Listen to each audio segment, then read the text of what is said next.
Bistado ang pagnanakaw ng ilang construction workers sa materyales na ginagawa nilang government project sa Maynila. Ang kinalakal nila na halagang 300,000 pesos, ibinenta lang nila sa halagang 3,000 pesos sa junk shop. Magbabalita si Justin Punsalang. Simpleng junk shop sa unang tingin itong pinasok ng mga pulis sa Tondo, Maynila. Pero nang pasukin, tumambad sa kanila ang dose-dose ng naglalakihang mga piraso ng bakal. Halos lahat yan, ninakaw daw sa isang construction site. Habang nagpapatrolya po ang ating mga pulisan, sakay ng mobil, nadaanan nilang isang komosyon. May SLEX, NLEX, connector project site. Nireport ng gwardiya na mayroong naganap na nakawan ng mga construction materials. Linggo ng madaling araw nang maaktohan ng mga gwardya ang pagnanakaw sa Sampaloc. Mabuti na lang at nahuli nila ang isa sa mga sospek. Agad niyang inginuso ang mga kasamahan na isa-isang nalambat ng mga otoridad. Pati ang junk shop na pinagbentahan ng construction materials na halos 300,000 piso ang halaga.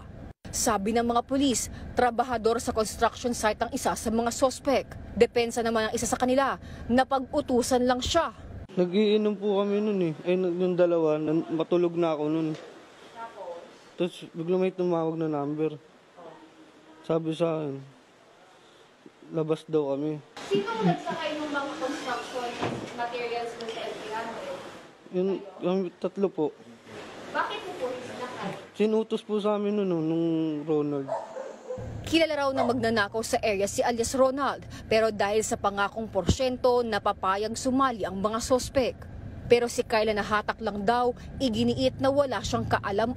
Nalang din po nalaman na illegal. Nagsisi naman ang bantay sa junk shop dahil hindi rin daw niya alam na nakaw pala ang mga materyales na binili niya ng 7,300 pesos. Bale, dumating lang po yung L300 na sasakyan nila. Tapos may dala silang mga tubo-tubo na parang pyesa, materials, tapos yun. First time lang ho nila yun na na-encounter ko sila. Kakasuhan patuloy siya ngayon ng paglabag sa anti-fencing law. Himas rehas din ang mga sospek.